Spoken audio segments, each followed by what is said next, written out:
All praise, honor, and glory goes unto Yahweh Ba'Hashem, Yahweh Shai Ba'Hashem, Rachak Wadash. Double honors unto the apostles and elders of Great Millstone. Peace and blessings unto the elect of the nation of Israel, men, women, and children. Shalom. The streets of the nation's capital are set for a giant military parade. Saturday is going to be a big day in Washington, D.C. You know, a lot of people said, we don't want to do that. I say, yeah, we do. We want to show off a little bit. The event is expected to feature about 6,600 soldiers, 150 vehicles, and 50 aircraft in celebration of the Army's 250th birthday. President Trump, who will also be celebrating his birthday, will preside over the parade from a grandstand, a move that's prompting backlash and counter-protests. We're celebrating the Army on Flag Day, and it's not my birthday. It is my birthday, but I'm not celebrating my birthday. I'm celebrating Flag Day. It happens to be the same day, so I take a little heat. The parade is expected to cost the Army anywhere from $25 to $45 million, and millions more will be spent on security, personnel, and other costs. So here's a breakdown of what's involved. Bringing together equipment and uniforms from the U.S. Army's 250-year history, officials say the parade will celebrate all eras of the country's oldest military branch. It's going to cost a little bit of money, but we're getting training value out of this. But also we get to tell our story. Some of the heaviest equipment was brought in from Fort Cavazos in Texas. It was transported by rail before being transferred to trucks and staged near the National Mall. The Army declined to say how much this effort cost. The equipment includes Paladins, which are self-propelled howitzers first introduced in the 1960s, M1A2 Abrams tanks, and Bradley fighting vehicles, which move on tracks and were first used in combat during Desert Storm, Strikers, which are 8-wheeled armored vehicles that were used extensively in Iraq and Afghanistan, and infantry squad vehicles, which are newer and faster lightweight trucks. There will also be old-school touring cars, jeeps, and even a cavalry horse detachment. The vehicles, many weighing tens of thousands of pounds, will drive down Constitution Avenue. To protect the streets, steel plates have been placed where the vehicles will need to pivot. But if the pavement gets damaged, the Army says it's prepared to pay millions for repairs. The Army is also planning a paratrooper demonstration, a fireworks display, and a series of flyovers. Aircraft include Chinooks, Blackhawks, and Apaches. Each of these cost about $5,000 to $8,000 per flight hour, according to a Pentagon document. The parade could also feature historic aircraft like the B-25 Mitchell and the P-51 Mustang. The Army also had uniforms produced to replicate what troops wore going all the way back to the Revolutionary War, though the Army didn't respond to questions about the cost. Officials say the parade will be worth it because it'll be a giant recruiting opportunity, and it's expected to end with an enlistment ceremony. Overall, this is like a big recruiting event, telling the story of the U.S. Army and its rich history, its rich heritage that's existed for 250 years. Another cost, the troops themselves. Thousands of soldiers were bused or flown in for the event. They're staying in 2 government buildings near Capitol Hill from about June 11th to June 15th. Officials say they're sleeping on cots, eating packaged meals called MREs, and getting a per diem of $69 a day. While they're living on modest Army means, the per diem alone could cost nearly $2 million. And then there are steep security costs for the parade, which has been deemed a national special security event. We're preparing for an enormous turnout. Hundreds of thousands of attendees. It is our duty to ensure the safety and security of every participant. The Secret Service, the FBI, the National Guard, and several law enforcement agencies are all playing a role. The effort involves 18.5 miles of anti-scale fencing, 17 miles of bike rack, 175 magnetometers, and multiple drones. There will also be costs to the city and its businesses, including closed streets, a temporary suspension of flight traffic, and overtime pay. When similar events like inaugurations take place, it can cost D.C. $30 million or more. Some of the president's own... All right, and as you see, all these things are taking place synonymously with the bombing of Iran. All right, Israel striking Iran, in which this is not the first time, all right, Iran has been struck by missile fire. Trump actually took out a general of Iran. I believe it was Soleimani and one other dude. But, These things are all prophecy. Yahweh Bahashem Yahweh Shai, all right, is working, all right, as he said he would bring World War III to pass. These are the beginning stages of it. So the person that's, all right, had a hand in destroying Iran's general, one of their military generals is back in office, all right, and you better believe Iran is ready to attack, and the scriptures say they will be ready to attack, all right, Babylon the Great, all right. It says Assyria in the precept, but we know that land is talking about America. Nonetheless, let's start off right here. This is the book of Obadiah, verse 1. It says, the vision of Obadiah, thus saith the Lord, Yahweh Shemel Shah, power concerning Edom. We have heard a rumor from the Lord, and an ambassador sent among the heathen. Arise ye, and let us rise up against her in battle. Behold, I have made thee small among the heathen. Thou art greatly despised. Right? So you see with the military parade, America's trying to flex his muscle, all right, and still show the world it has some sense of strength and power, and that's where the strength and power lays, all right. You read in the book of Daniel, the 2nd chapter, scriptures talk about how the iron shall not be mixed with the clay, all right. But within the feet of miry toes and iron, the iron is the strength, and the iron is Esau, Edom for the most part. So his military might and his weaponry is his strength. He was blessed with the sword, all right. In the book of Genesis, the Lord, our Lord, we know our Lord was Isaac, all right. He blessed Esau with the sword, and this is how he has been able to rule, and this is why the nations have given and subdued to him to rule alongside him in these last days. But eventually, according to prophecy, they're going to turn. Obadiah 1 and 3, the pride of thine heart have deceived thee, thou that dwellest in the clefts of the rock, whose habitation is high, that saith in his heart or mind, who shall bring me down to the ground? So this is a feat of him saying that nobody's going to, be greater than us. We're forever going to be on top, especially with this being Trump's birthday, all right?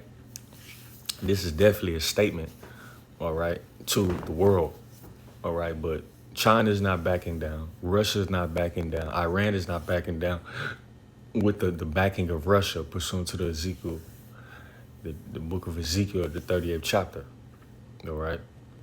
But the Lord, Yahweh Shema Shah, has a different plan for all the nations. As we read at Camp, man, Isaiah, the 34th chapter, all right?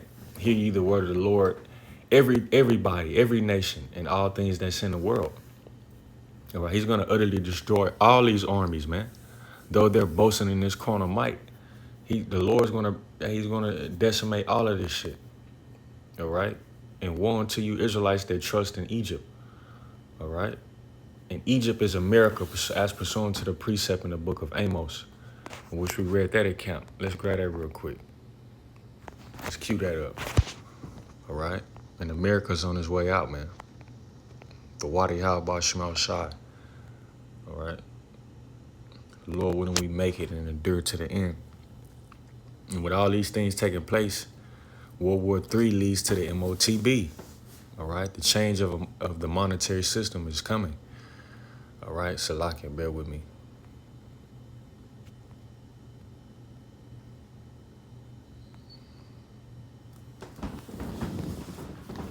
Let me see.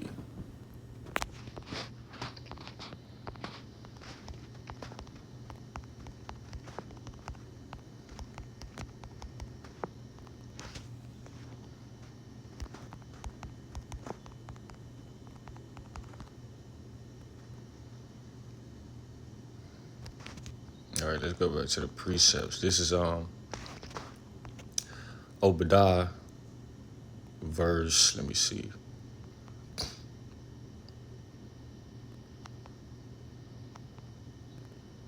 Three, it says, the pride of thine heart or mind have deceived thee, thou that dwellest in the clefts of the rock, whose habitation is high, that saith in his heart, who shall bring me down to the ground? Though thou exalt thyself as the eagle, and though thou set thy nest amongst the stars, thence will I bring thee down, saith the Lord. All right, jumping down to verse 6. How are the things of Esau searched out? How are his hidden things sought up? All the men of thy confederacy, describe this word confederacy. all the men of thy confederacy, all right, a league or alliance, especially of confederate states. So in this sense, NATO and the EU, and you already have nations that have broken off of the National Atlantic Treaty Organization, and you have nations that have broke off from the European Union, all right? You have other nations like Britain, Russia, Italy, China, all right, to form the BRICS nations to combat the NATO and the EU, all right? So let's read it again. Obadiah verse 7, it says, all the men of thy confederacy have brought thee even to the border. The men that were at peace with thee have deceived thee and prevailed against thee. They that eat thy bread have laid a wound under thee. There is none understanding in him. Right. So Esau's in the mindset of he still has a lot of alliances. People are under his, jurisdiction. They trust and they're with him when they're really not. They're deceiving him. All right. For the sake of prophecy. And this is what we see. All right. Upon earth. Let's go to Revelation 17. All right. Revelation chapter 17 and verse, 12. It says, and the 10 horns which thou sawest are 10 kings, which have received no kingdom as yet, but receive power as kings 1 hour with the beast. Right. So you have different nations that are going to rule, that are ruling alongside Esau, Edom right now for the sake of them,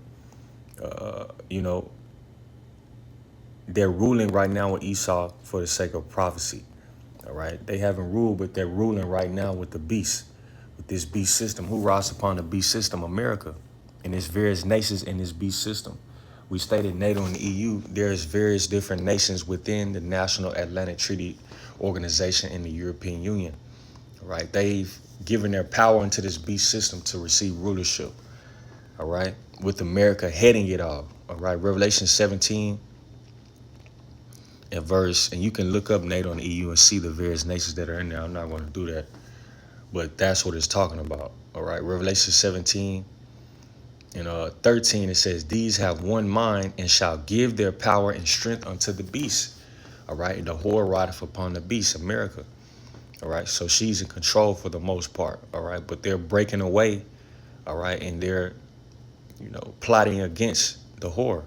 As we're about to read, Revelation 17 and 14, these shall make war with the Lamb. All right, so these nations are going to try to fight against our Lord. We always reference the book of 2nd Ezra 13th chapter, all right, which the Lord is going to gather them to the valley of Jehoshaphat, and they're going to be fighting amongst each other. But then ultimately they're going to turn and try to fight the Lamb, and the Lamb is going to overcome them pursuant to the book of Revelation 19. All right, so all this carnal might, it's not going to mean anything. It's not going to mean shit. All right. Because it's going to be, all right, overcome by the Lamb. All right. The King of Kings, Yahweh Shai, Hamashiach, Yahweh Bahashim, Yahweh Shai, Bahashim, Rachak Wadash. All right. Revelation 17 and 14. These shall make war with the Lamb, and the Lamb shall overcome them, meaning get the victory, subdue, defeat, be victorious over them. The nations, yes, and their armies and their military. All the shit that they're displaying before the world's eyes is going to be overcome and conquered by our Lord. All right, Yahweh Shemashah. It says, for he is the Lord of lords and King of kings, and they that are with him are called and chosen and faithful. Who is that?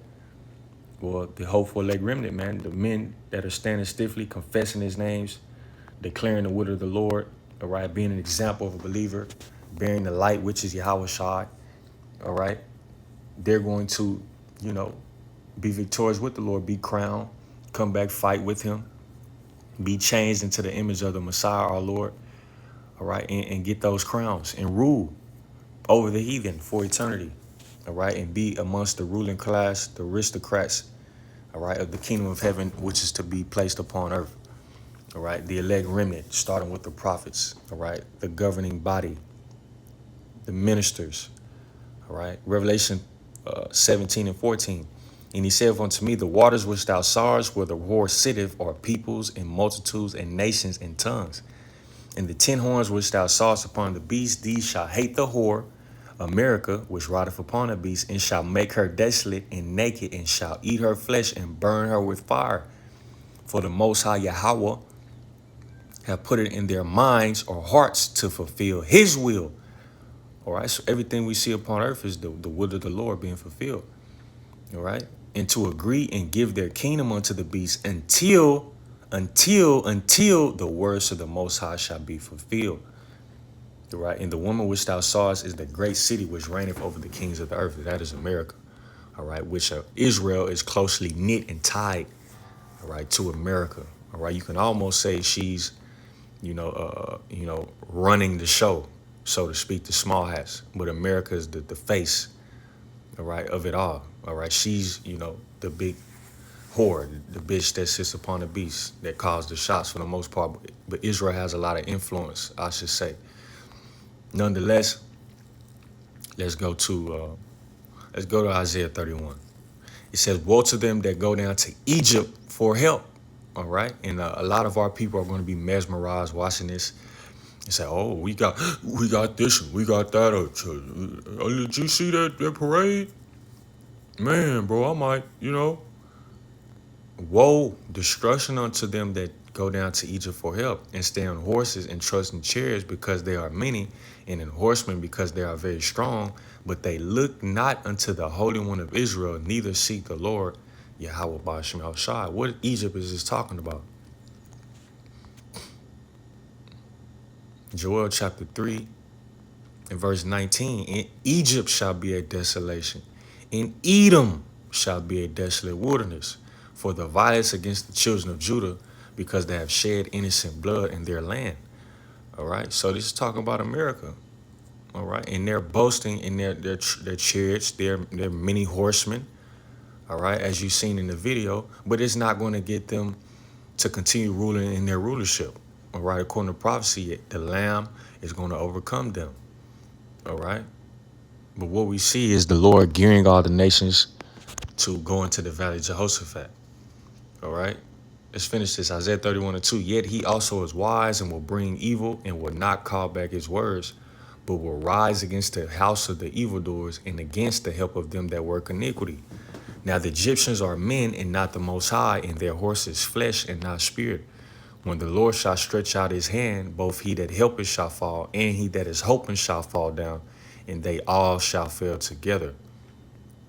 For thus hath the Lord spoken unto me, like as the lion and the young lion roaring on his prey when the multitude of shepherds is called forth against him. He will not be afraid of their voice, nor abase himself for the noise of them. So shall the Lord of hosts come down to fight for Mount Zion and for the hill thereof." Right, so that's the true defense. Us repenting, being as a worm. We know we have no defense but Yahweh Shema Shai. All right, in his word and being obedient.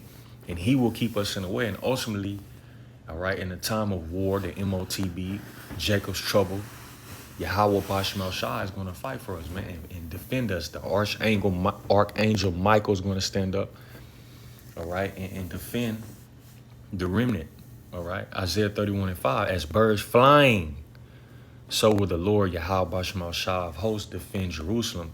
Defending also he will deliver it, and passing over he will preserve it." All right. "Turn ye unto him from whom the children of Israel have deeply revolted," right? Rebelled against, sinned against. All right. You see? Let's go here. Well, let's read a little bit of this article. All right. And then we'll go to Joel 3. This is CNN. It says, "Israeli strikes kill some of Iran's most powerful men, including military and nuclear leaders." Now, this is recent. This has happened a few years ago, I believe. Some more of their generals were killed. All right. And this is Hassan Salami, Ali Shamkhani, and Mohammed Bagheri. So these are more generals that Iran is taking losses. A few years ago, Trump knocked off a few with some missile strikes to vehicles. I forget. I know General Soleimani was one of them.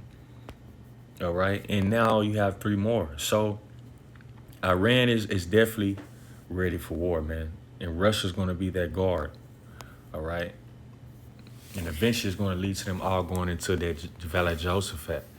As prophecy states, it says Iran's highest ranking military officer, the head of elite Revolutionary Guards Corps and its Air Force, and the former national security chief have all been killed in Israel's unprecedented Operation Rising Lion.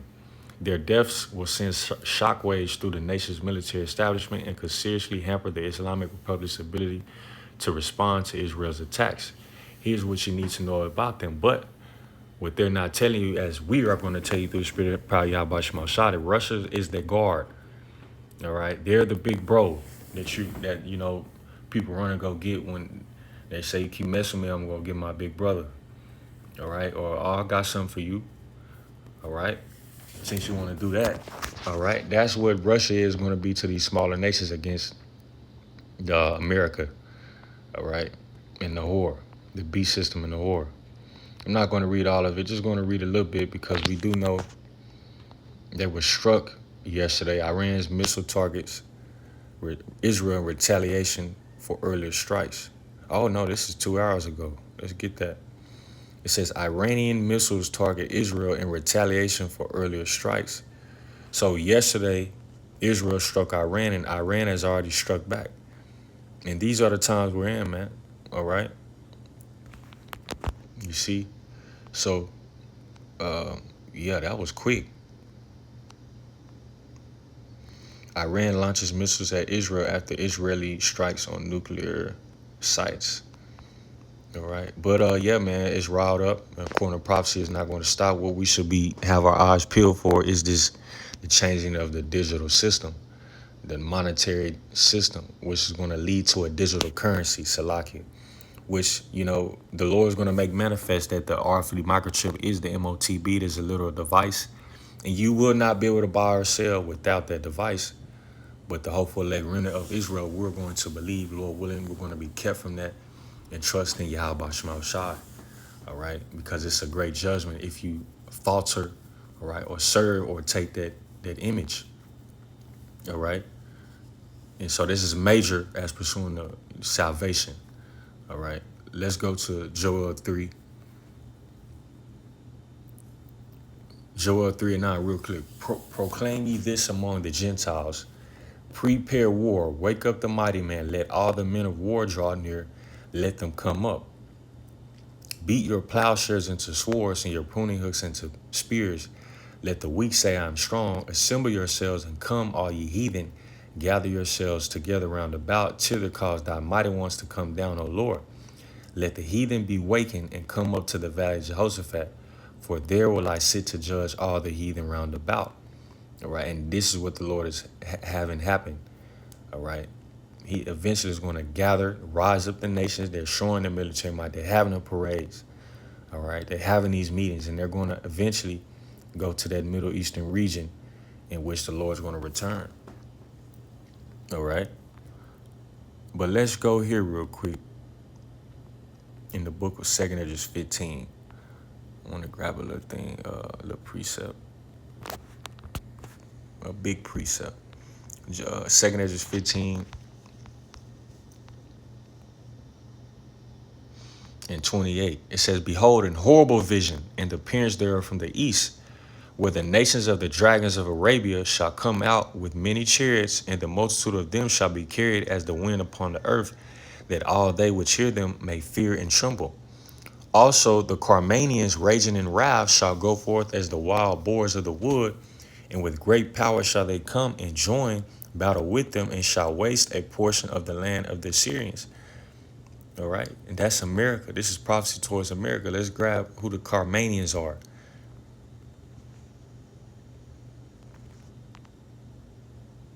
All right, it says Carmanians were an ancient people associated with the region of Carmania, located in present-day Kerman province in Iran. They were known as warlike people who were described as resembling the Medians and Persians, Elam, in manners and customs. Carmania itself was a fertile region on the northern shore of the Persian Gulf. All right, so this is what we see. Iran is in the mix, according to prophecy. The raging bulls of Carmania are warlike people. All right, which we know you have the dragons of Arabia would be Ishmael, if I'm not mistaken. all right? But all of the factors in prophecy are here, all right? As the book of Habakkuk states, all right? Though it tarry, wait for it, because it will surely come to pass. Why? Because the Lord is making it. Isaiah 55, all right? But, hey, man, Lord willing, this was edifying and comforting, uplifting, just, brief prophecy update with some scriptures. Barakatah Yahweh, Barakatah Yahweh Shai, Barakatah Yahweh, Barakatah Yahweh Shai, Hashem, Rachak Wadash, Shalom. Peace and blessings unto the elect.